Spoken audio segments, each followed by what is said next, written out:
자, 이제 저번 시간에 이어서 어, 오늘 그 8051 회로도에 대해서 좀 더 추가적으로 설명하고, 예, 실제 우리가 항상 회로에 대해서 그 회로를 어떻게 설계를 하는지, 이게 상당히 더 중요합니다. 그래서 여러분들이 이런 그 마이크로 프로세서를 가지고 어떤 회로를 설계를 하고 어떤 형식으로 회로를 설계를 하는지 이거를 좀 알아놓으면 차후에 여러분들이 진정한 엔지니어가 됐을 때 다양한 그런 회로 설계가 가능하다고 생각이 되고요. 저번에 얘기했던 것처럼 저도 대학교 한 3학년 과정이었을 때 한 24~5살 때 정도 된 것 같아요. 그때 사실은 요거를 시작을 했습니다. 그러니까 어, 그때부터 시작을 했는데도 이쪽 분야에서는 그래도 나름 강의도 좀 많이 하게 되고 그 다음에 개발도 많이 하게 되고 그러면서 새로운 내가 생각하고 있는 것들을 이렇게 이제 다양하게 만들 수 있는 그런 힘을 가졌던 것 같아요. 그러니까 이제 이 한 분야에 얼마나 많이 하느냐에 따라 이제 달려 있는 것 같고요. 여러분들도 절대 늦지 않았습니다. 그래서 어, 우리 전자 파트에서는 그나마 제일 쉬운 쪽이 제가 이제 해본 경험에 의하면 이 디지털 쪽이거든요. 디지털 쪽은 많이 누가 얼마나 많이 해봤느냐 이런 차이가 있었던 것 같아요. 그래서 그래도 나름 이쪽 분야에서는 엄청나게 많이 만들어 보고 그 다음에 또 프로그램도 해보고 시행착오를 많이 겪었던 것 같아요. 그러면서 이제 하나하나 이렇게 배워왔던 것 같고요. 우리가 이제 이런 하드웨어의 이런 그 설계는 사실은 모든 그 여러분 주변에 있는 모든 전자 장비들 이런 하드웨어 설계의 기본을 가지고 있어요. 그러니까 하다 보면 이게 이제 한 가지 틀이나 이런 틀들을 배우게 되면 그 다음에 비슷한 것들이 다 이렇게 어, 하나의 우리가 했던 그 폼을 기반으로 하고 있다라고 하는 거죠. 지금 예전에 이 8051은 뭐 지금도 하는 학교도 있긴 하지만 사실은 예전에 한 10년 전보다는 많이 줄어든 건 사실이에요. 이제 트렌드가 바뀌면서 이제 그렇게 된 건데 제가 이제 해본 경험에 의하면 이런 설계 방법을 사실 해봐야만 된다고 생각을 해요. 요즘은 뭐 워낙 쉽게 교육을 하기 때문에 이런 교육들은 거의 하지 않지만 이제 우리가 난이도가 이제 올라가면 다 이 방법을 통해서 PC가 설계가 되고 이제 컴퓨터가 설계가 되고 있습니다. 그래서 어, 지금 뭐 우리가 쓰고 있는 보드들은 다 이제 암 계열로 넘어갔어요. 암이라고 하는 거는 여러분들이 한 번 정도는 알아야 하는 것 같고요. 손정희인가요? 그 회장이 손 회장이 요 암사를 이제 이번에 매각을 했습니다. 암사는 원래 영국 회사인데 요 CPU 뭐 8051은 아니고요. 이제 32비트부터 해서 이제 64비트 이런 이제 CPU들을 만드는 회사입니다. 그래서 이 회사를 인수를 했죠. 손정희 회장이 이제 인수를 했다가 요게 이제 IoT나 이런 이제 기반이 확대가 되면 많이 나갈 거라고 생각하고 이제 이걸 인수를 했던 거예요. 거의 한 30억, 30억이 아니라 30조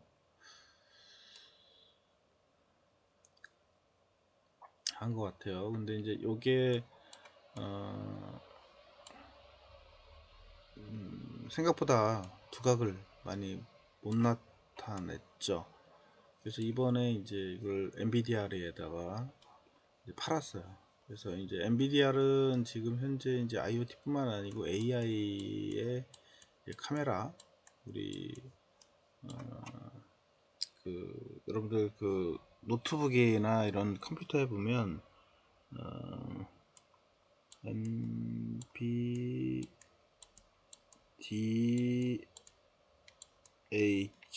이렇게 이제 써 있는 거를 봤을 거예요.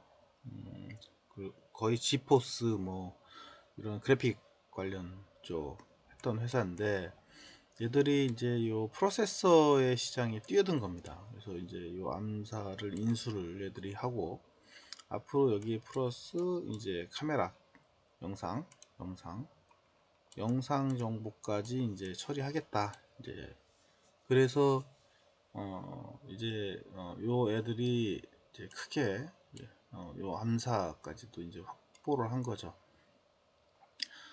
우리가 이제 요 32비트까지 사실은 요 프로세서에서는 가면 이제 어느 정도 한다라고 이렇게 얘기를 합니다. 그리고 어떤 프로젝트를 하거나 개발을 하게 되면 금액대들이 이제 많이 올라가게 되죠. 그래서 이제 지금 현재 트렌드는 요 엔비디아에서 산 이제 암하고 엔비디아에서 나오는 이제 잭슨 보드라는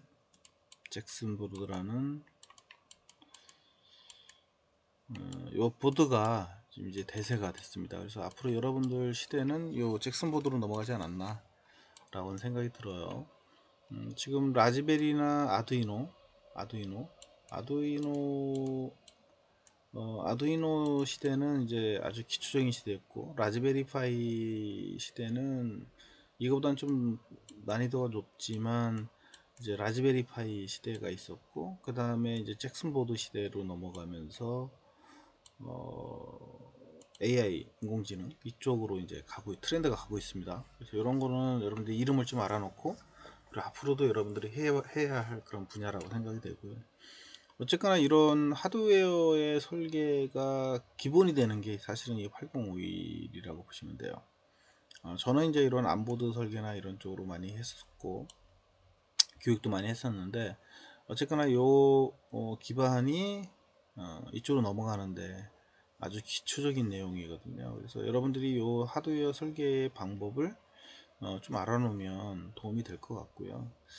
그 다음에 여기 그 8031이라고 하는 CPU가 있어요. 이제 CPU가 있으면 이 CPU만 단독으로 활용을 해서 사용할 수도 있습니다. 이런 주변에 있는 이런 메모리, 롬이라든가 램이라든가 이런 메모리를 사용하지 않고 그냥 요 CPU만 딸랑 달아서 쓰는 거죠. 그 이유가 이 CPU 속에 롬하고 이제 램이라는 요 메모리가 이 속에 들어가 있어요. 사실은 CPU 속에 메모리가 이제 롬이나 램이 양은 작지만 이 메모리가 이 속에 들어가 있다는 거죠. 칩 속에. 그러니까 여기다가 굳이 외부에다가 메모리를 달 필요가 없게 되는 거죠. 그러니까 우리가 이제 주로 이런 하드웨어 설계 방법은 이 속에 있는 메모리를 쓸 거냐, 아니면 이 속에 있는 메모리가 부족해서 바깥에다가 이 롬이나 램을 달아서 확장을 할 거냐, 이 두 가지 방식이라는 거죠. 근데 이제 시스템이 작으면 우리가 이제 간단한 모터 제어라든가 이런 거 LED 제어하고 뭐 이런 거 제어한다면 굳이 외부에다가 복잡하게 이렇게 회로 설계를 해서 쓸 필요가 없죠.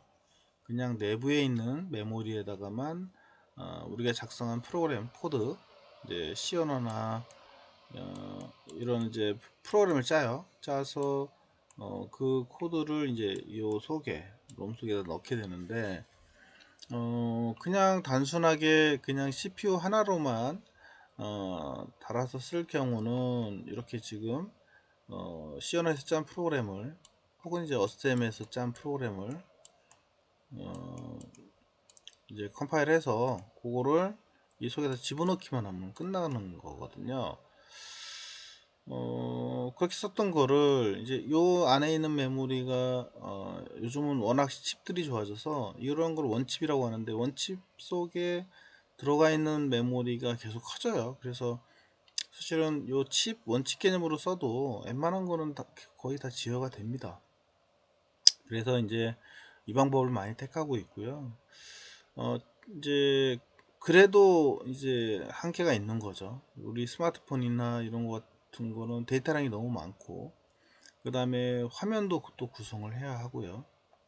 여러분들 화면에 이제 LCD 화면에 그래픽도 나오고 뭐 여러 가지 처리를 해야 하잖아요.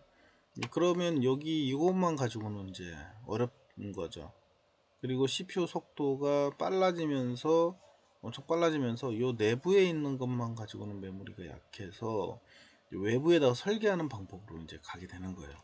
그래서 우리 스마트폰이나 이런 좀 큰 시스템 같은 경우는 이렇게 외부에다가 메모리를 달고 그 다음에 뭐 모니터도 달고 터치도 달아서 전체 시스템이 커지게 이제 설계가 하고 있는 거죠.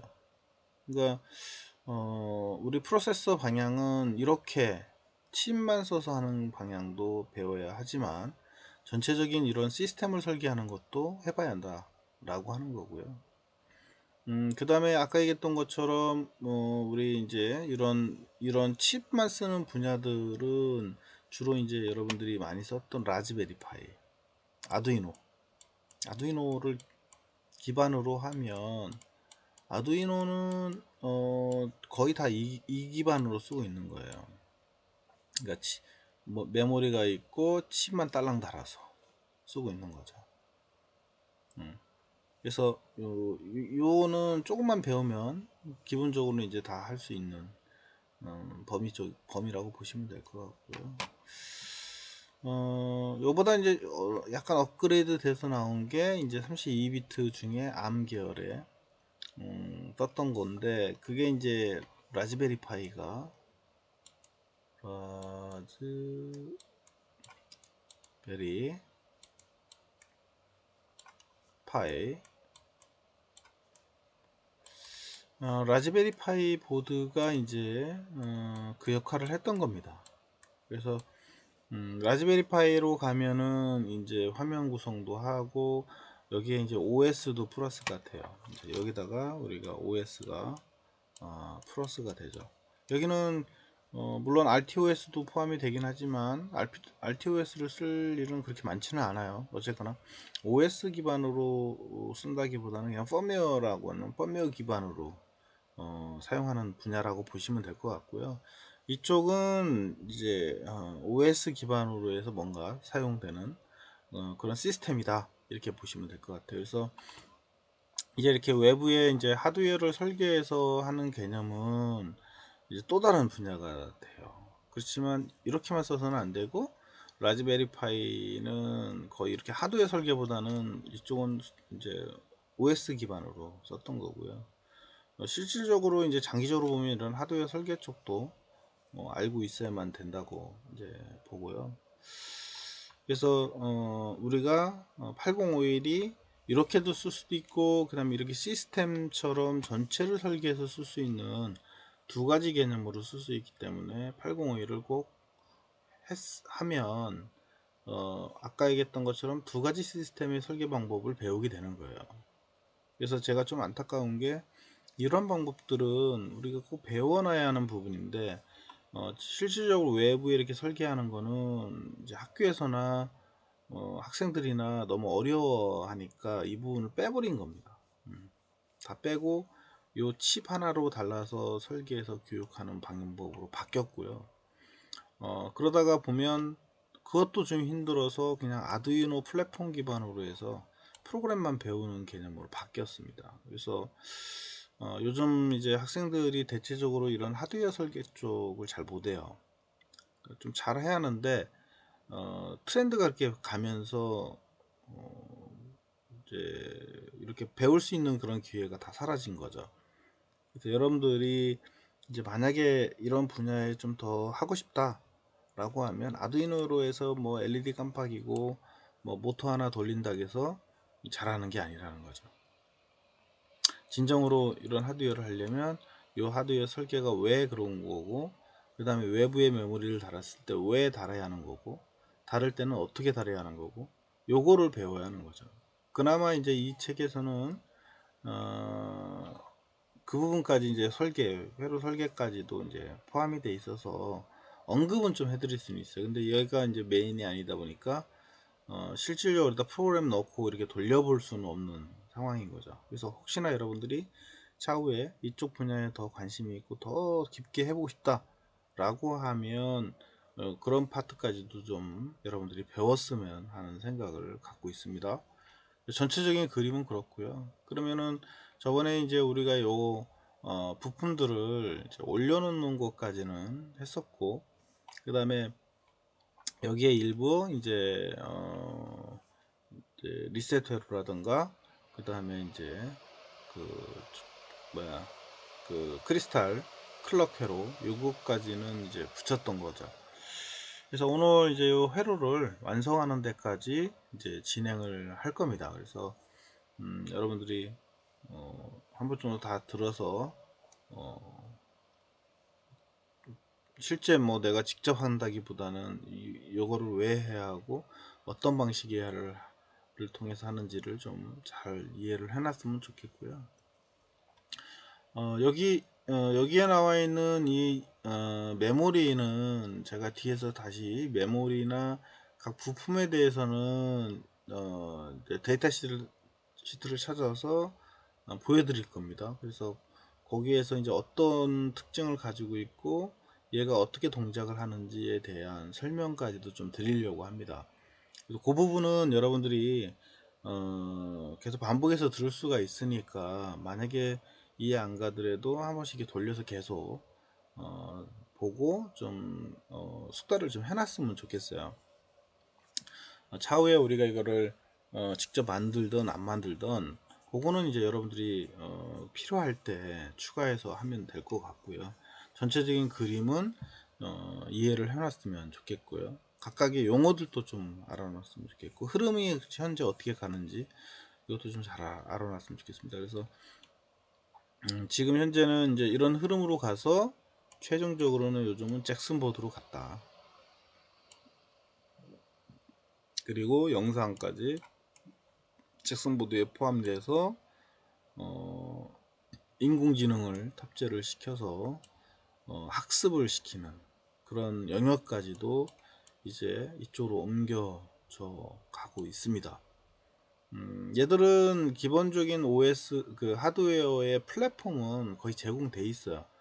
그걸 갖다 쓰거나 이렇게 이제 하게 지금 하고 있습니다. 왜냐면 이렇게 설계하는 것까지 가면 어려우니까 이제 소프트웨어 기반으로 뭔가 다양한 응용을 해봐라 이렇게 제시를 하고 있죠.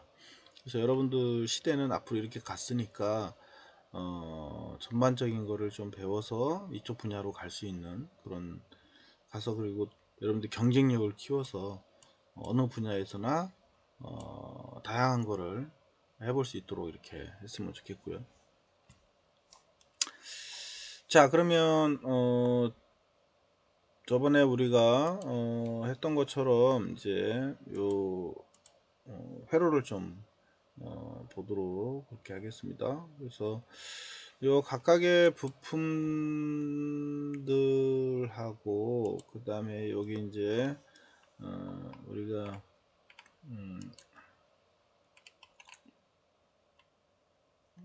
요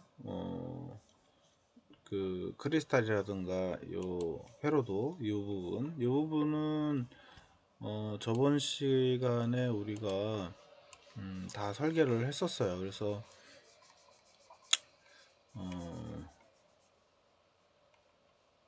설계한 거를 기반으로 해서 오늘 새로 시작을 하니까 이게 이제 새로 그리하더라고요. 그래서 다 지금 저장을 제가 저번 시간에 안 해놔서 저장되어져 있지는 않고요. 그래서 이제 요거는 뭐 간단한 회로니까 뭐 넣어보도록 그렇게 할 거고요. 지금 현재 우리가 이렇게 이제 회로도를 우선은 구성을 해놨고요.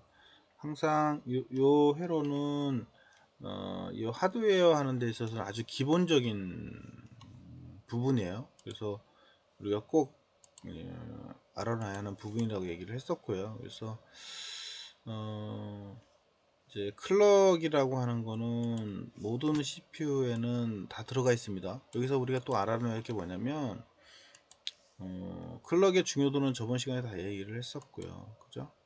왜 클럭이 만들어져야 하고 그 클럭이 이제 어떤 역할을 하는지에 대해서는 설명을 다 드렸어요. 그래서 요 클럭이 요 크리스탈이라고 하는 요 파트 두 가지 파트에 연결이 돼서 이렇게 붙습니다. 붙게 되는데 요 클럭은 사실 그 우리가 외부에다가 이렇게 달아줘야 한다고는 얘기는 했었는데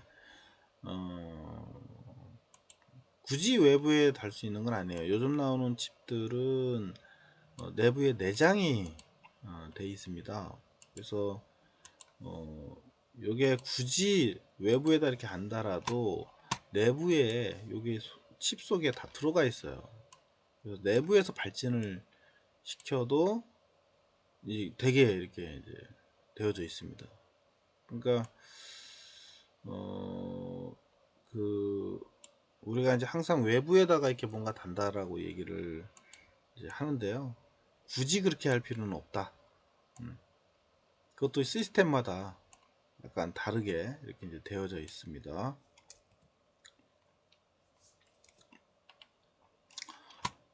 그래서 이제 요즘은 이 칩 속에 이제 내장되어 있어서 굳이 그렇게 안 하고 내부에 있는 클럭을 갖다가 써도 상관없게 이렇게 돼 있습니다. 그래서 근데 이제 차이는 뭐냐면 내부에 들어가 있으면 높은 클럭을 만들지는 못해요. 외부에서 이제 클럭을 높게 이제 하게 되고요. 요 클럭도 요 CPU의 전반적인 이제 처리 속도를 담당을 하고 있어요. 그렇지만 요 처리 속도를 얘가 100% 결정하지는 않습니다. 이 칩이 탄생하면서 얘가 받아들일 수 있는 클럭의 속도가 결정이 나 있죠. 그래서 여러분들 컴퓨터에 보면 컴퓨터 살 때 CPU가 요 뭐고 이 CPU가 처리할 수 있는 클럭 속도가 몇이다라고 이렇게 언급을 하잖아요.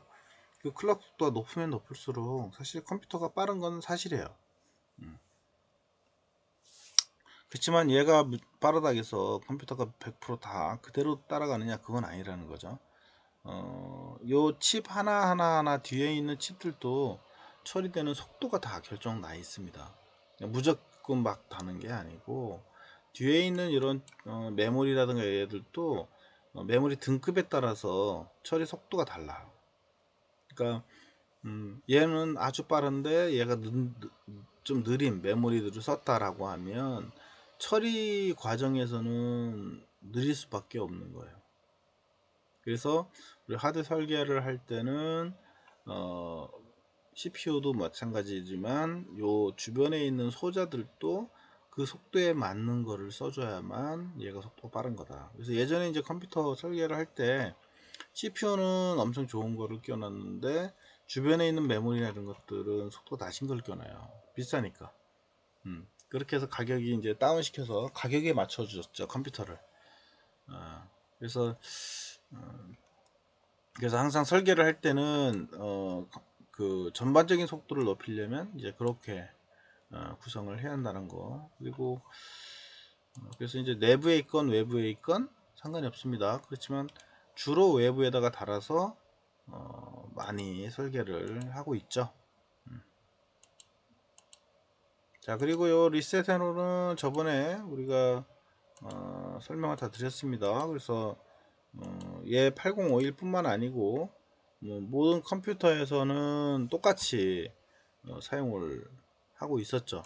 그래서 리셋 회로는 저번 시간에 알려줬던 것처럼 두 가지 방식 회로가 아주 중요한 회로니까 여러분들이 꼭 그 두 가지 회로는 알아놔야 할 것 같고요.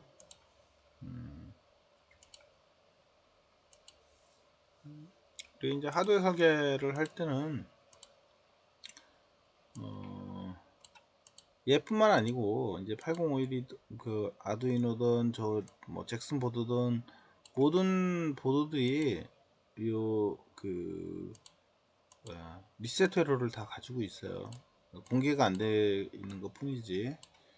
그래서 요 이제 회로 구성을 하는 거는 저번 시간에 설명했으니까 그대로 따라가면 될 것 같고요. 그 다음에 이제 지금 0.1 마이크로페러짜리 콘덴서가 이제 붙어 있는데, 요 콘덴서는 지금 현재는 두 개만 표시되어 있잖아요. 근데 이거는 이야기를 정확하게 한다면 요 칩 개수만큼 요게 이제 존재해야 돼요. 지금 하나, 둘, 칩이 총 몇 개냐면 하나, 둘, 셋, 넷, 다섯, 여섯 개잖아요. 여섯 개를 썼어요 지금 현재. 그러면은 정확하게 표현한다면 얘가 총 6개가 있어야 합니다. 그래서 여기다가 우리가 이제 접지 달고요. 접지 달고 그 다음에 이제 VCC 달고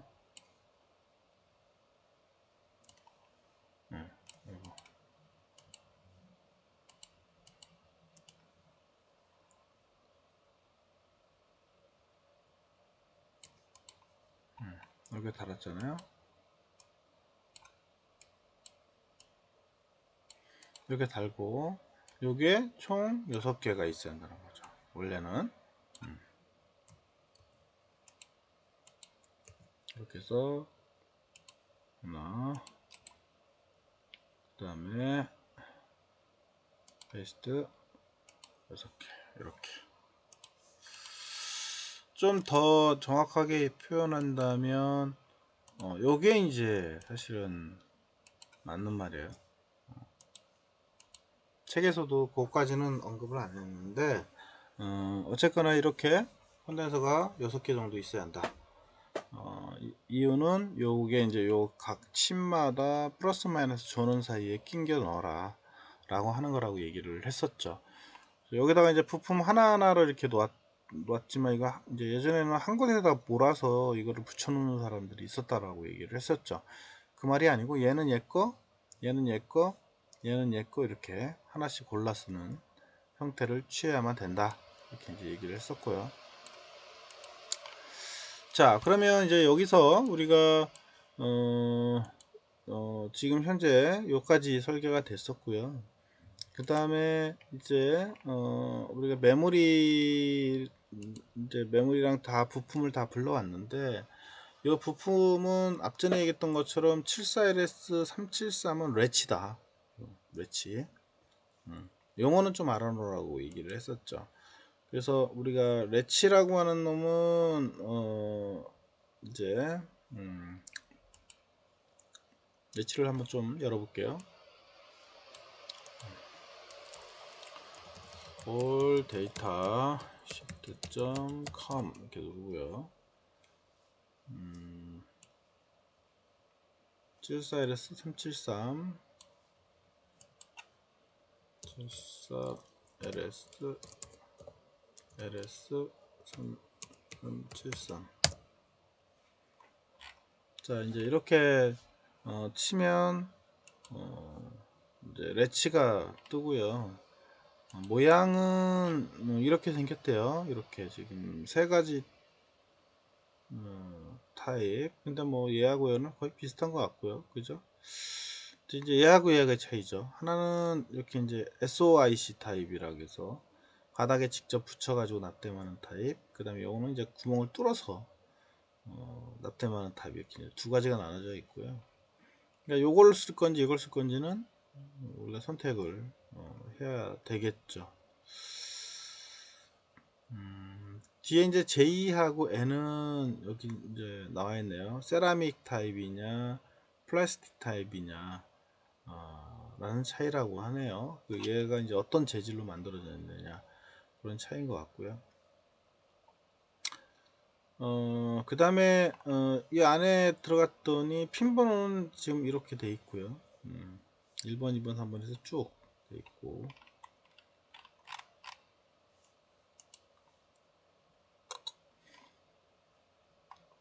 안에 들어갔더니 이렇게 돼 있대요. 그러니까 사실은 이 디지털은 저 핀맵도 중요하지만 속에 이제 어떤 구성으로 이루어져 있느냐, 이 구조를 또 이해하는 게 중요합니다. 그래서 원래 이제 디지털을 좀 배우려면 디지털 공학이라는 과목을 좀 배워야 돼요. 그래서 디지털 회로에 대한 구성이라던가 이런 것들이 어떻게 이루어져 있는지 이 부분을 좀 더 심도 있게 배워야 하게 되는데요. 요거는 우리가 이제 디지털 회로나 디지털 실험에서 배울 때 아주 기초적인 소자 플립플롭이라는 소자가 있어요. 플립플롭. 그 플립플롭이라는 소자가 주로 이제 종류가 많이 있는데 주로 이제 우리가 플립플롭은 D 플립플롭, 그 다음에 T 플립플롭, 그 다음에 JK 플립플롭, D 플립플롭, T 플립플롭, JK 플립플롭, 뭐 이런 플립플롭들이 있어요. 어쨌거나 이런 이제 플립플롭은 우리가 기억 소자라고 얘기를 하죠. 그러니까 입력에 대해서 출력의 그 신호를 그대로 유지를 하게 돼요. 근데 이제 우리가 게이트라고 하는 거는 논리 게이트나 이런 게이트들은 어땠어요? 내가 입력을 주게 되면 출력에 바로 반응을 해요. 그러니까 1, 0, 그럼 1, 0 이런 식으로. 그 다음에 OR 게이트도 마찬가지예요. OR 게이트도 여기다 신호를 1, 0 줬어요. 그럼 바로 여기다 응답을 얘가 바로 하죠. 1 이런 식으로. 그 다음에 또 여기다가 1, 1 넣었어. 그럼 뭐가 돼요? 바로 1. 그 다음에 여기도 1, 1 넣었어. 그럼 여기는 뭐야? 1 이렇게 바로 응답한다. 0에서 1로. 이런 것들을 우리는 이제 게이트라고 얘기를 하고요. 게이트들은 입력에 대해서 출력의 반응을 바로바로 합니다. 근데 요 플립플롭 소자들은 입력의 신호도 중요하지만 입력에 대한 모든 조건이 만족이 됐을 때만 출력에 반응을 해요. 평상시에는 그대로 유지가 돼 있어요. 출력이라는 신호가, 출력이 이제 1이 나왔어요. 그러면 얘는 입력 조건이 다 맞아 떨어져야 돼요. 맞아떨어지지 않으면 이 신호 상태는 그대로 유지가 되어 있습니다. 여기에 어떤 신호가 들어가든 얘는 1이 되어 있는 거예요. 얘는 그렇지 않죠. 입력이 변하면 그대로 다 변해요. 얘는 평상시에는 그대로 있다가 조건이 돼야만 신호가 나온다. 그래서 그 신호 상태를 그대로 유지하고 있다라 해서 우리는 이제 기억 소자라고 얘기를 해요. 그래서 주로 메모리나 이런 것들은 다 플립플롭 소자로 이루어져 있고요. 그래서 여기 D 플립플롭이 안에 8개가 들어가 있다고 하는 거죠. 그래서 얘의 역할은 요 D 플립플롭은 요 중간에 G라는 단자가 있는데 이 G라는 단자는 제어 단자예요. 제어 단자. 지금 여기 보면 어떻게 돼 있어요? 앞에 동글베이가 있잖아요. 동글베이가 있는 거는 저번에 제가 얘기했었죠. 동글베이가 있으면은 여기다가 이제 롤을 주면 동작을 하게 되고요. 롤을 주면 여기가 낫게이트라고 생각하면 하이가 들어간다고 보시면 돼요. 하이가. 그래서 의미는 그래요. 롤을 넣어서 이 칩의 기능을 동작을 시키게 하는 거다. 이렇게 보면 될 것 같고요. 이 칩의 기능은 D 플립플롭이에요. D에 신호가 들어가면 그대로 출력이 나와요. D 신호가. 여기 D에 이제 D 단자에 이제 1을 내보냈다. 그러면 이 Q라는 단자에 바로 1이 나온다 이거죠. 그래서 여기다가 언제? 롤을 주면. 근데 하이를 주면 어떻게 돼요? 하이를 주면 여기다가 0을 넣든 1을 넣든 상관없이 이 출력은 Q가 그 전에 출력됐던 게 그대로 유지가 된다. 여기 1이 유지가 돼 있어요. 그러다가 내가 갑자기 얘를 다시 로로 주고요. 그 다음에 이 입력을 0을 줬어요. 예를 들면. 그러면 그 0이 이쪽으로 전달이 돼요. 그리고 여기가 하이로 변하면 입력에 관계없이 여기는 출력은 0이 항상 유지가 돼 있죠. 그러니까 어떻게 보면 내가 입력한 거를 출력에 그대로 가지고 있다라고 보시면 돼요. 언제? 요 입력의 조건이 맞을 때. 그래서 지금 현재 여기 보면 어떻게 됐어요? L이라는 단자에 앞에 또 낫 게이트를 붙였네. 그러면 결국은 여기다가 뭘 주면 하이 신호를 주면 이 소리예요. 하이 신호를 주면 D가 Q로 나오게 되고요. 근데 여기에 또 뭐가 있냐? 3스테이트 3상태 버퍼가 있어요. 이렇게 버퍼가 있어. 버퍼가. 자, 이 버퍼는 어떤 역할을 하냐면 버퍼라고 하는 거는 입력이 출력에 그대로 나옵니다. 1이면 1, 0이면 0 이렇게 출력이 나와요. 근데 조건이 있어요. 조건이. 요 제어 신호에 따라서 그 신호가 전달이 되게 돼요. 앞에 동글베개가 있죠? 롤을 주면은 여기서 들어왔던 게 이쪽으로 나갑니다. 그럼 하이를 주면 어떻게 될까요? 하이를 주면 여기 앞에 동글베개가 있으니까 로로 들어간다고 보시면 되고요. 그럼 여기에서 이렇게 넘어가는 신호가 넘어갈 수가 없다. 그냥 끊겨 안에가. 그래서 얘는 롤을 주느냐 하이를 주느냐는 온오프 관계라고 보시면 돼요. 온, 오프 이렇게 아시겠죠? 그런 역할을 하는 게 이제 요 버퍼고요. 그러면은 원래 버퍼의 역할은 이렇게 이제 스위치의 역할도 쓰지만 0을 0으로 1을 1로 내보내는데 왜 버퍼라고 하는 걸 쓰느냐? 저렇게 제어 단위 없는 버퍼도 있어요. 이렇게 이제 연결돼서 이것도 버퍼예요. 0이면 0, 1이면 1 이렇게 나가잖아요. 그러면은 왜 버퍼를 쓰느냐? 이 신호가 계속 그 낮아지면 그 신호를 높여주려고 원래 신호를 이렇게 끌어올려서 그런 용도로 이제 쓰게 되고요. 용도는 많아요. 그 버퍼의 용도는. 그래서 주로 이제 신호를 이제 안정적으로 계속 유지를 시켜주기 위해서 이제 버퍼를 쓴다고 보시면 될 것 같고요. 여기에 나와 있는 버퍼는 스위칭 역할을 쓰기 위한 버퍼라고 보시면 돼요. 그래서 출력이 된 거를 이 버퍼를 통해서 외부에 나가게 하는 용도로 쓰고 있다는 거죠. 그게 이제 OE라는 단자죠. 그래서 OE라는 단자는 그 역할을 이제 하게 되는데, 자, 여기서 이제 또 우리가 알아둬야 할 게 있어요. 이 동글베이가 있느냐 없느냐는 지금 현재 얘 같은 경우는 없잖아요. 없으면 하이로 동작한다는 건데 요 제어 선호들이 다 뭘로 연결되어 있어요? 여기요. 또 그림상으로 보면은 버퍼에 뒤에 동글베이가 이렇게 붙어서 이렇게 그렸잖아요. 그죠? 그러니까 여기다가 하이를 주면 로를 주면 하이 이렇게 결국은 얘하고 비슷하다고 보시면 돼요. 얘 회로가. 그래서 뭐 굳이 이렇게까지 할 필요가 없는데 이건 좀 설명을 이렇게 하기 위해서 내부회로 이렇게 그려놓은 거고요.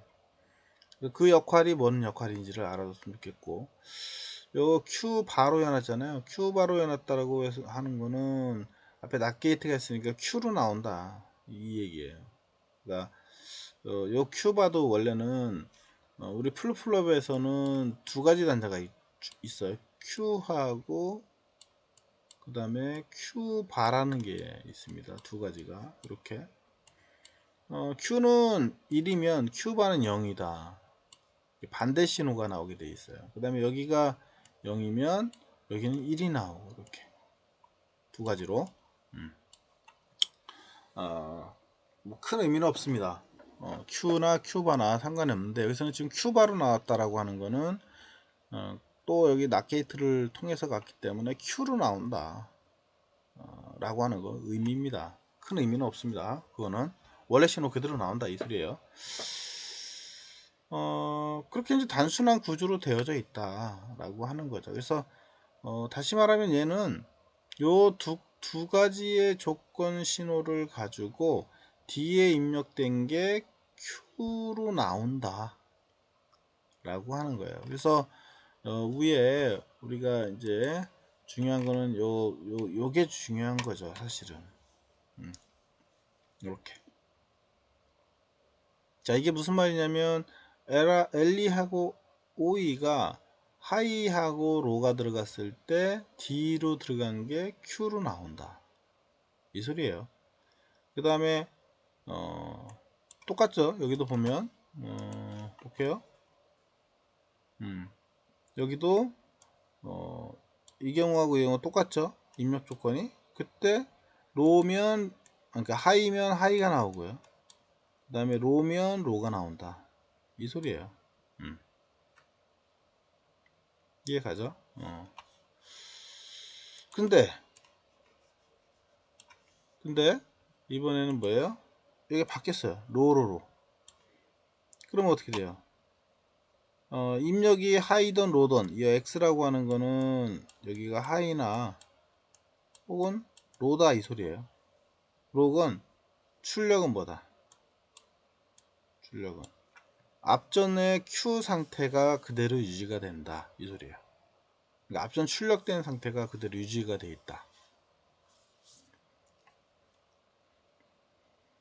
그래서 입력 단자에다가 1이 들어가건 0이 들어가건 상관없다는 거죠.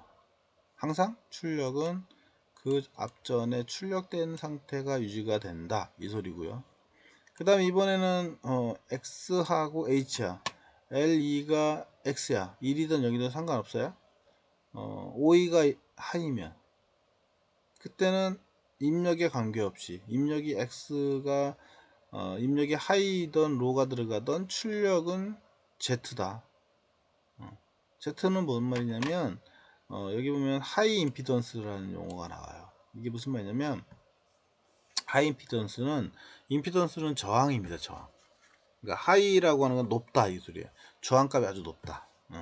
그래서 그 선이 아예 끊겨져 있는 것처럼 1도 아니고 0도 아닌 1도 아니고 0도 아닌 아시겠죠? 하이 임피던스의 의미 그런 특징을 가지고 있다 이 소리예요. 그러니까 그 부품 하나만 가지고 따져도 이런 큰 의미를 내포하고 있다는 거죠. 그래서 요 부품, 그러니까 우리가 회로 설계를 하는 거는 이 부품 하나하나의 동작도 좀 알고 있어야 됩니다. 그리고 PCB 설계하는 입장에서 봤을 때는 저 부품이 이제 어떤 모양을 가지고 있는지 이것도 중요한 거죠. 그래서 D 타입과 두 가지 타입이 있다라고 제가 이제 얘기를 했고요. 나머지는 뭐 우리가 여기 보면 이제 타이밍도 이런 것들이 나와 있는데 원래는 디지털을 배울 때는 이런 타이밍도가 중요합니다. 이렇게 신호가 어떻게 돼 있는지 그리고 요 타임 언제 어떻게 변하고 출력은 언제 나오고 여기 보면 L2가 이렇게 변하고 있는데요. 요 D는 이제 신호예요. 아까 입력 신호. 입력 신호가 이게 이제 변해서 들어가면 출력은 이런 식으로 시간 차이를 가지고 변하더라. 그리고 요 L2가 변한 상태 후에 변화가 같더라. 이게 이제 그러니까 여기 그 항상 1.3V 기점인데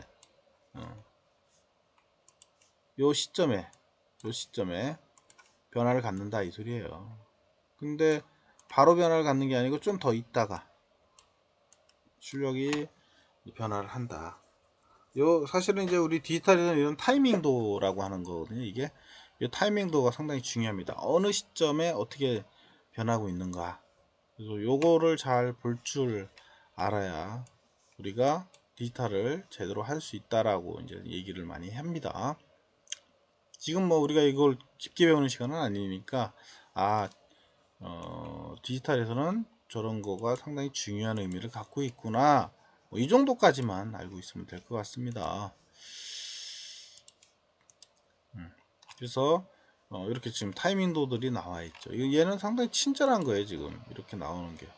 그리고 앞전에 얘기했던 것처럼 각각의 핀의 간격들, 그 다음에 이런 것들 치수가 나왔으니까 참고로 보시면 될 것 같고요.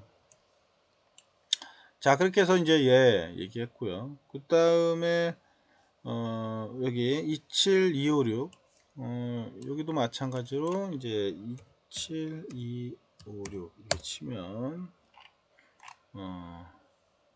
인텔에서도 나오고 나오는 데가 상당히 지금 많죠. 특징으로 보면은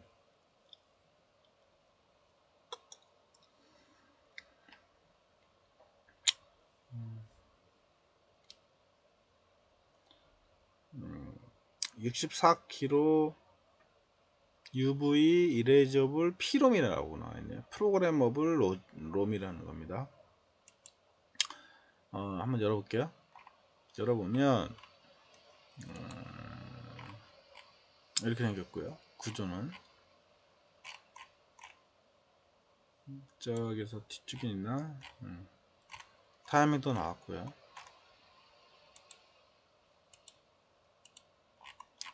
그 다음에 특징들 나왔고, 그 다음에 플로 차트,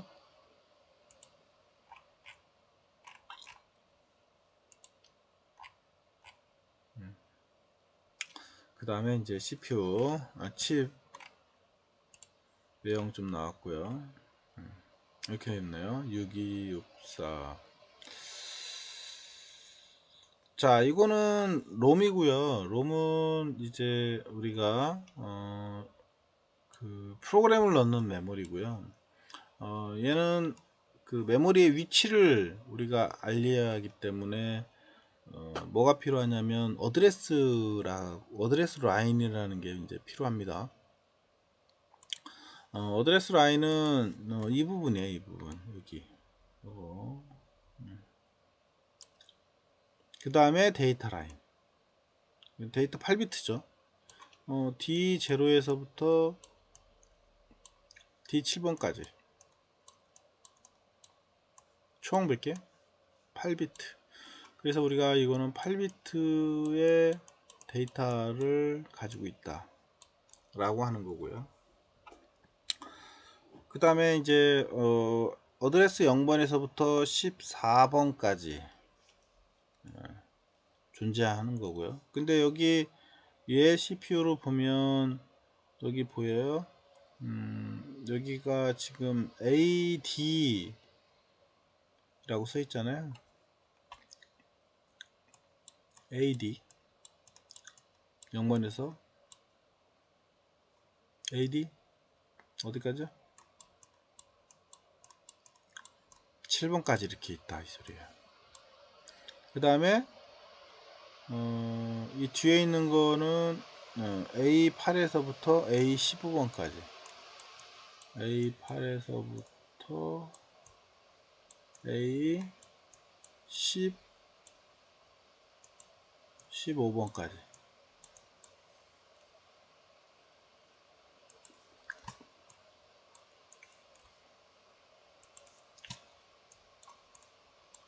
이렇게.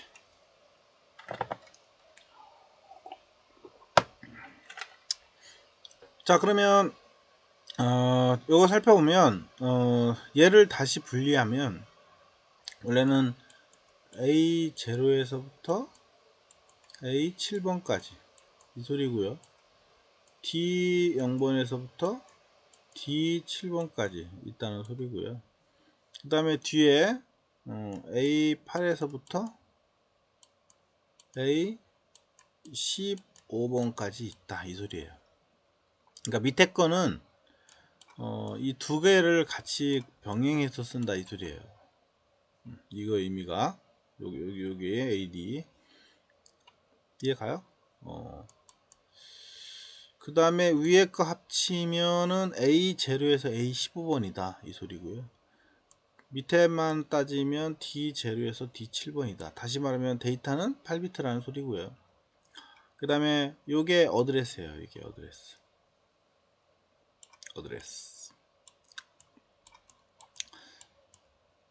자, 컴퓨터는 두 가지입니다. 어드레스하고 데이터가 구분이 되어 있어요. 얘는 두 개를 병행해서 쓰는 이유는 이 선을 줄이기 위해서 그런 거예요. 원래는 얘 따로, 그 다음에 얘 16개 따로 이렇게 있어야죠.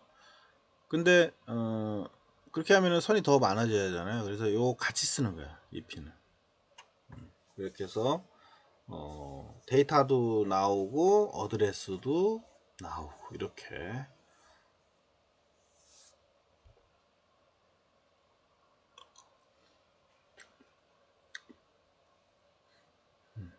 자, 그러면 요 지금 6226도 마찬가지예요. A0에서부터 몇 가지?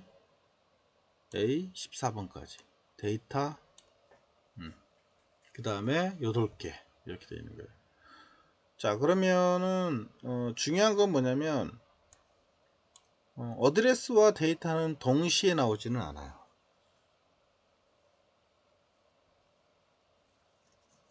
그러니까 어드레스와 데이터는 우리가 항상 동시에 떠 있어야, 그러니까 같이 있어야 돼요. 신호가 어드레스 신호도 있고 그 다음에 데이터의 신호도 같이 떠야 한다. 그래야 요 어드레스라고 하는 거는 메모리의 위치를 가리키는 애고요. 그 메모리 속에다가 어떤 값을 넣을 건지는 이 데이터가 결정하거든요. 그러면 어드레스도 하고 데이터가 거의 유사하게 신호를 줘야만 어느 위치에 데이터를 넣을 건지를 이제 알려주게 되죠. 근데 아까 얘기했던 것처럼 이 밑에 핀은 두 가지를 동시에 같이 나오게 할 수는 없어요. 한 번은 어드레스 나왔다가 한 번은 데이터 나왔다, 이렇게 병행해서 나와야 하는 거죠. 그러다 보니까 요 앞전에 어드레스가 나왔다가 데이터가 나와 버리게 되면 어드레스는 뭐예요? 다 없어져 버리죠. 같은 핀에 두 가지 칼을 쓰는데요, 한 번은 어드레스 신호 나오고 한 번은 데이터 신호가 나온다는 거예요. 그러면 앞전에 데이터 신호가 나와 버릴 때는 앞전에 나왔던 어드레스 신호는 사라져 버리죠. 무슨 말인지 알겠죠? 그래서 요 앞에 나왔던 요 어드레스 신호를 누군가가 잡고 있어야 돼요. 언제 이 어드레스 신호가 나올 때, 그때 요 레치를 쓰는 거예요. 아까 D 플립플롭 있다 했죠? 여기서 입력된 게 언제 출력에 유지가 된다고 했었잖아요. 그죠? 그래서 처음에 요 어드레스 신호가 나왔을 때 그 신호를 얘가 받아서 출력에 계속 유지를 시켜줘서 그 어드레스 신호가 계속 떠있게 하는 역할을 하더라. 그래서 결국은 여기에 어드레스 입력이 들어가고 여기에는 뭐예요? 어드레스 출력이 나와야 한다 라고 하는 거죠. 그리고 항상 요 제어 신호는 이쪽 CPU에서 이제 주게 된다는 거죠.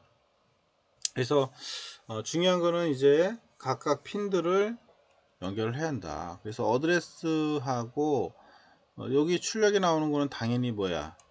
어드레스 신호가 되겠죠. 요게 A0에서부터 A7번이 되는 거예요. 근데 여기는 뭐야? 여기는 이쪽 입력 쪽은 당연히 어드레스하고 데이터가 같이 나오는 쪽이 되겠죠. 만약에 데이터가 나왔어요? 그러면 얘는 어떻게 돼요? 끊어주면 되겠죠. 그러면 데이터는 이쪽으로 안 넘어가겠죠. 단지 뭐만 넘어와요? 어드레스 신호만 넘어오게 됩니다. 그래서 74LS373이라고 하는 거는 레치라는 거라고 얘기를 하고, 레치의 역할은 현재 뭐다? 어드레스 신호를 출력을 해서 그 어드레스 신호가 떨어지지 않도록 유지시켜주는 역할을 하더라 라고 하는 거죠. 왜? 그 다음에 나오는 데이터가 가야 할 위치에 대한 정보를 어드레스가 가지고 있고, 그 다음에 데이터는 그 메모리에 해당하는 데이터가 전달되도록 하기 위한 그런 역할을 하더라 라고 하면 될 것 같아요. 자, 그래서 이제 요 회로를 연결할 때 중요한 거는 지금 이제 이렇게 연결을 해 줘야죠. 지금 이렇게 이제 연결을 했잖아요. 시간이 없어서 빨리 가도록 하겠습니다. 여기에 보면 지금 뭐야, 요게 이제 요게 어드레스하고 데이터 신호가 같이 나오는 선이 됩니다. 그래서 그 선을 이제 연결을 시켜줘야 한다. 그리고 앞전에 여러 개의 선이 지나가는 거는 굵은 선으로 표현한다라고 얘기를 했었죠. 그래서 지금 굵은 선으로 표현을 한 거예요.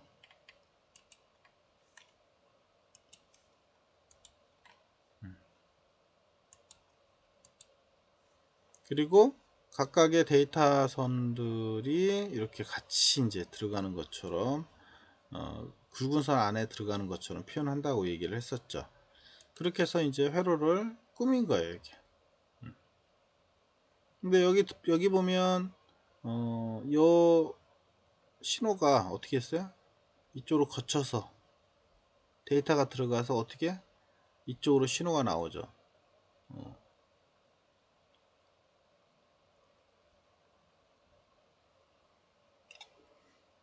자, 이쪽에 나온 신호는 결국은 뭐야? 이게 어드레스 신호다 라고 하는 거죠. 이쪽에 나온 게.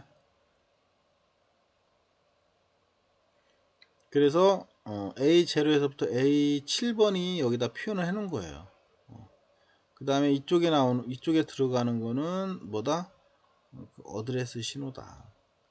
어드레스하고 데이터 신호다. 그리고 그 신호는 다 어디로 갔어요? 이 데이터 쪽으로 갔죠.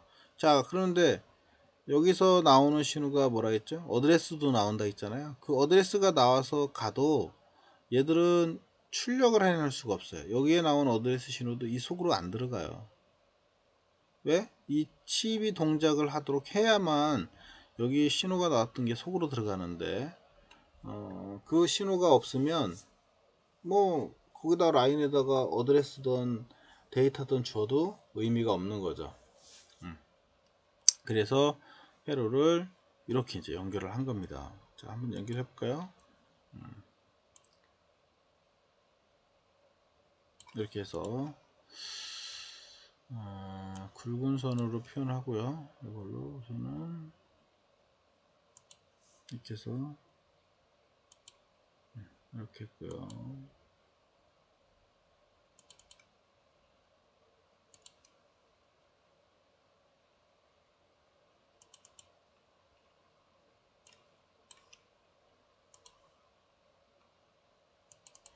이렇게 한 거예요. 이렇게 데이터만 우선 연결해 볼게요. 이게 그냥 연결한 게 아니라는 거죠. 의미를 가지고 있습니다. 다들. 그래서 이렇게 찍고요. 둘.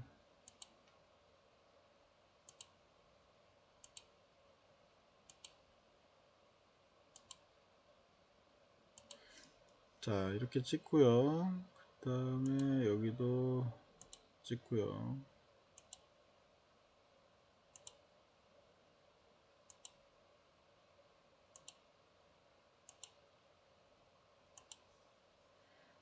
그 다음에 로테이트 해서 찍고요.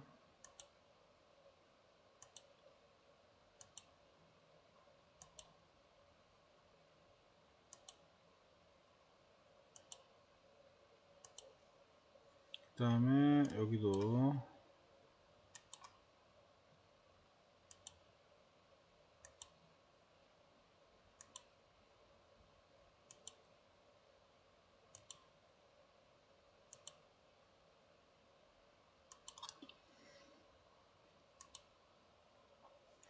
자, 이렇게 찍고요.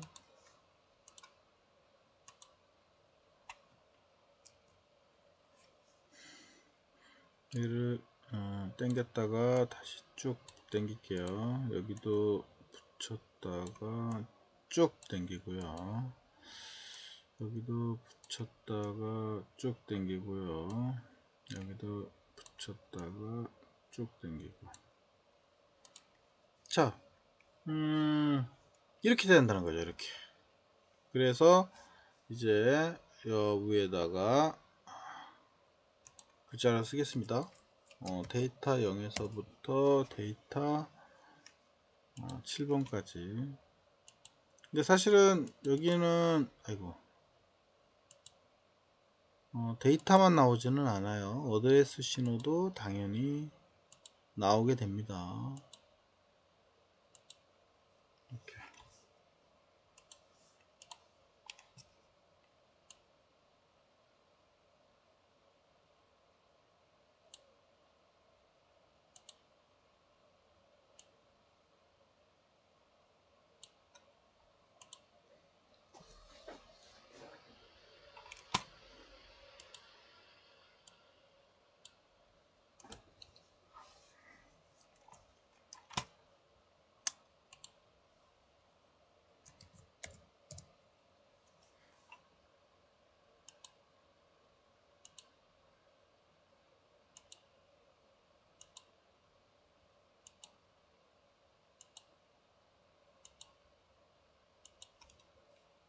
자, 이렇게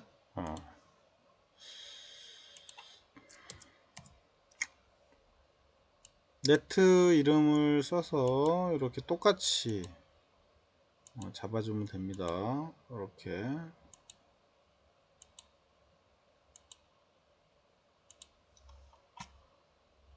네트 이름을 똑같이.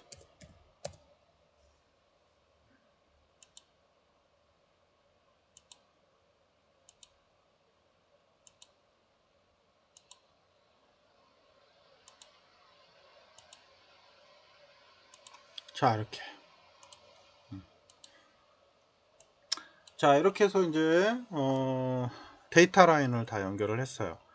그러면 여기는 사실은 어드레스하고 데이터가 같이 나온다고 얘기를 했습니다. 그러니까 어드레스 나올 때 어드레스 신호가 나와요. 근데 어드레스 신호가 나와도 레치 같은 경우는 여기 어드레스 신호가 당연히 이쪽으로 넘어가야만 되겠죠. 그래야 여기에 어드레스 신호가 나올 거예요. 그래서 또 여기도 어드레스 신호가 가겠죠. 근데 가봤자 의미가 없어요. 왜? 이 신호가 이 속으로 들어오지는 못해요. 얘가 동작을 해야 하니까. 얘도 마찬가지예요. 신호가 어드레스 신호가 와도 이 신호가 이 속으로는 들어오지는 못합니다. 여기 제어 단자에 신호를 줘서 얘가 구동을 해야 하니까. 그 다음 데이터가 나왔어요. 그럼 데이터가 어떻게 해요? 이쪽으로 가서 이쪽으로 왔어요. 근데 여기도 마찬가지예요. 데이터가 이쪽으로 넘어가면 안 되죠. 그때는 얘가 제어 신호를 가지고 데이터가 못 넘어가게 차단하면 되죠. 그럼 여기 데이터가 왔어요. 그러면 이번에는 뭐야? 이 데이터가 이쪽으로 들어와야지. 그때 이제 여기 제어 신호를 동작을 시켜서 이 칩이 동작을 하게 하고 해당하는 위치에 데이터가 들어오게 해줘야겠죠. 얘도 마찬가지야. 제어 신호에 신호를 줘서 데이터가 온 거가 이 메모리 속에 들어갈 수 있도록 이렇게 이제 해줘야 하는 거죠. 근데 얘는 이제 롬은 데이터를 쓸 수 있는 개념은 없어요. 단지 뭐다? 읽어오는 기능만 존재하겠죠. 얘는 읽고 쓸 수 있는 그런 동작을 할 수 있을 것 같고요. 자, 이렇게 하고 이제 아까 얘기했던 것처럼 이쪽에 출력에 나오는 건 뭐다? 출력에 나오는 거는 어드레스하고 데이터하고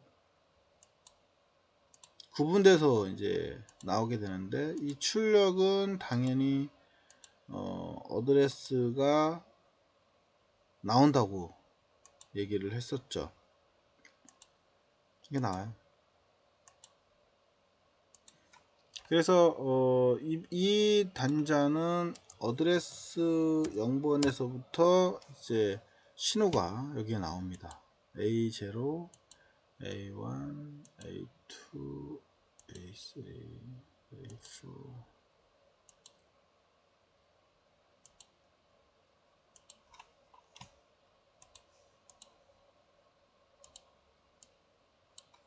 자, 이렇게 나온다는 거죠. 어드레스 신호가 나와서 그 신호가 이쪽으로 전달돼서 이쪽에 어드레스 신호 와서 그 어드레스 신호가 이쪽에 가야지더라. 그리고 더 중요한 거는 뭐다? 여기에 어드레스 신호가 이렇게 해서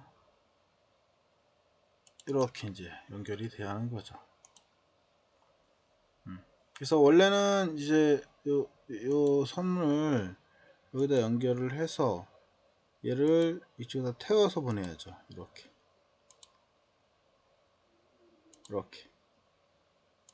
책하고는 조금 다른데요. 자, 이렇게 이게 무슨 말이냐, 요 A0에서부터 A7번 신호를 태워서 이쪽으로 보낸다 이거예요. 그래서 원래는 이쪽에 요게 있어야죠.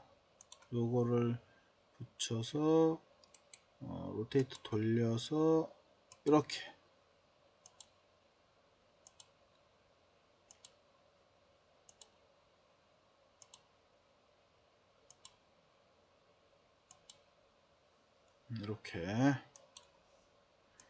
원래는 얘가 붙여서 쭉 당겨줘야 돼요. 이거 이런 씨, 여기에 뒤로 다 옮겨버렸네요. 대단히 모르겠네. 해봅시다. 맞네. 그래, 제일 다 옮기시다. 아이고. 오케이.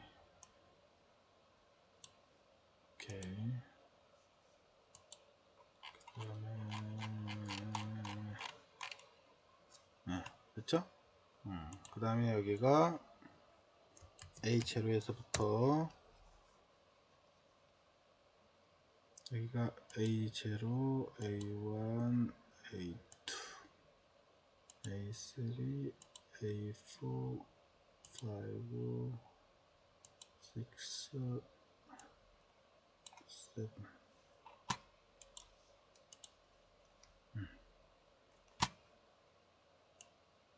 아이고.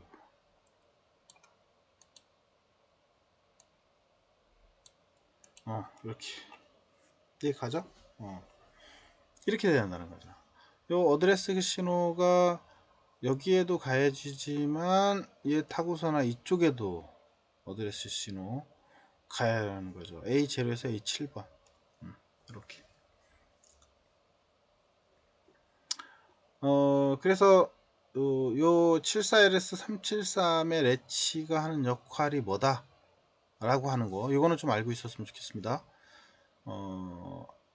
요 어드레스와 데이터를 같이 쓰다 보니까 어드레스 신호 나왔을 때 그 다음에 또 데이터 신호가 나와야 하기 때문에 기존의 어드레스 신호를 이 레치를 통해서 넘겨주고 그 어드레스 신호가 여기에 떠있게 홀딩하게 이렇게 이제 해줘야 한다는 거죠. 그 다음에 이제 어드레스 라인을 우리가 이제 나머지 몇 개 이거를 여기다 같이 포함시켜 줘야죠. 그래서 어드레스 여기 몇 번이야? 8번에서부터 시작했죠? 이렇게.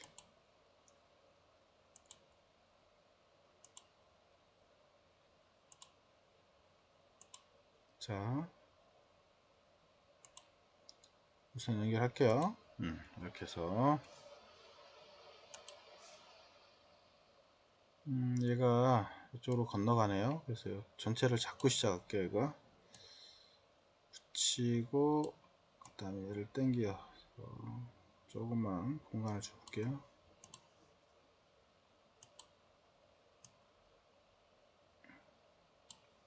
이렇게.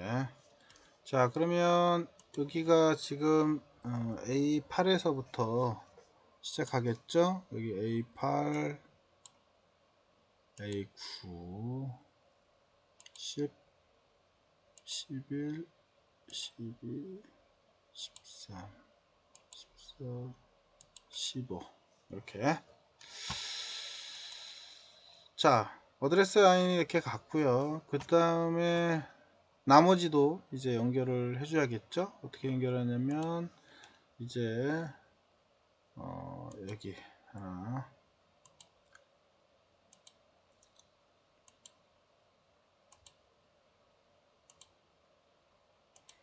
자 이렇게 처리했고요.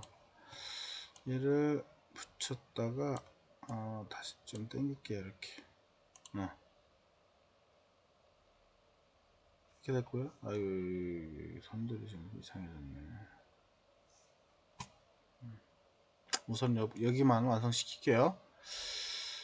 그러면 얘도 마찬가지예요. A8번에서부터 시작을 해서 이쪽에 이제 A8번, 9번, 10번, 11번, 12번, 13번, 14번 이렇게.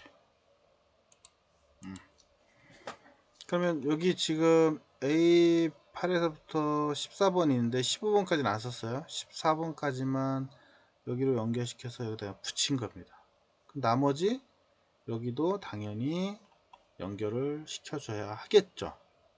여기도 이쪽도 이렇게 해서 나머지 똑같이 연결시켜 드릴게요.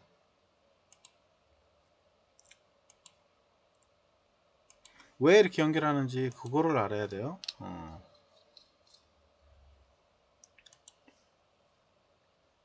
그리고 얘는 이제 이렇게 붙였어요. 이렇게.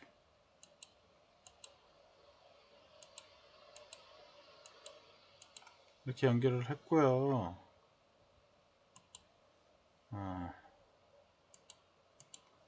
이렇게 연결을 했고요. 여기가 A8에서부터 A8, A9, 10, 11, 12, 13, 14 이렇게. 자 여기에 지금 어드레스 8에서부터 15번까지 태워졌고요. 그 선 중에 8에서부터 14번까지는 여기다 연결시킨 거예요. 같이. 그리고 또 연결해서 여기까지. 얘들은 어디서 왔어요? 여기서 온 거지.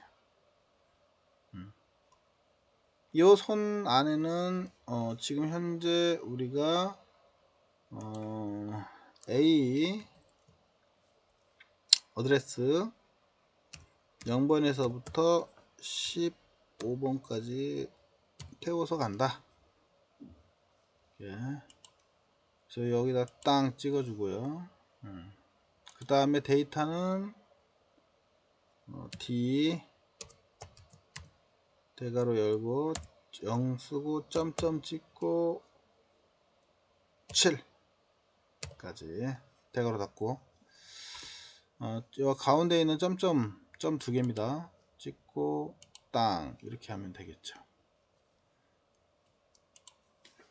자 그러면은 어드레스 0에서부터 15번이 여기에 쭉 타고 가고 있다. 이 선에. 그 다음에 이 선에는 D0에서 D7번이 타고 가고 있다. 이렇게 이제 얘기를 하게 되는 거죠. 왜 저렇게 선이 연결됐는지 그 이유를 좀 알았으면 좋겠고요. 다시 정리한다면 바로 뭐다? 얘는 어드레스하고 데이터가 같이 나오기 때문에 레치를 통해서 어드레스 신호를 넘겨주고 데이터는 못 넘어가게 해줘야겠죠. 그래서 데이터 신호는 데이터 신호대로 연결을 했고요. 그 다음에 어드레스 신호가 나오게 되면 여기 신호하고 여기도 어드레스 신호가 나왔을 텐데 그 어드레스 신호를 어디로 넘겨서 여기에 출력이 되게 해줘야. 그러면 여기에 나온 게 어드레스 신호가 될 거고요. 그 다음에 여기에 어드레스 신호가 되니까 두 개 합쳐서 전체 어드레스 신호가 될 거예요. 그게 이 굵은 선에 타고 간다. 그래서 요 안에 어드레스 재료에서부터 원래는 어드레스 15번까지 있는 거예요. 근데 요 메모리에서는 어드레스 14번까지 사용하니까 4번까지만 빼서 지금 쓴 거예요. 자, 여기까지 회로 이해 가죠? 모르면 반복해서 좀 보도록 하시고요. 결국은 이 렛치라고 하는 것은 어드레스와 데이터를 구분해 주기 위해서 쓰고 있다. 그리고 어드레스와 데이터는 이 메모리 입장에서는 어드레스 신호가 똑같이 여기에 신호가 있어야 하고요. 그 다음에 데이터 신호가 또 와야 요 어드레스 신호는 이 메모리 위치를 가리키게 됩니다. 얘가 어디에 이 데이터를 넣어라, 어디에 이 데이터를 넣어라, 이렇게. 그러니까 어드레스하고 데이터 신호가 동시에 공존해야 돼요. 근데 그 두 개가 동시에 공존이 안 되고 밑에 거는 이 같은 핀을 같이 쓰다 보니까 그걸 분류시키기 위해서 요 741에서 373이라는 칩을 써서 그걸 분류를 하고 있다. 이렇게 이해를 하시면 될 것 같아요. 자, 오늘은 여기까지 진행을 하고 정리를 하도록 그렇게 하겠습니다. 여기까지는 모르면 좀 반복해서 들을 수 있었으면 좋겠습니다. 이상 다음 시간에 보도록 그렇게 하겠습니다.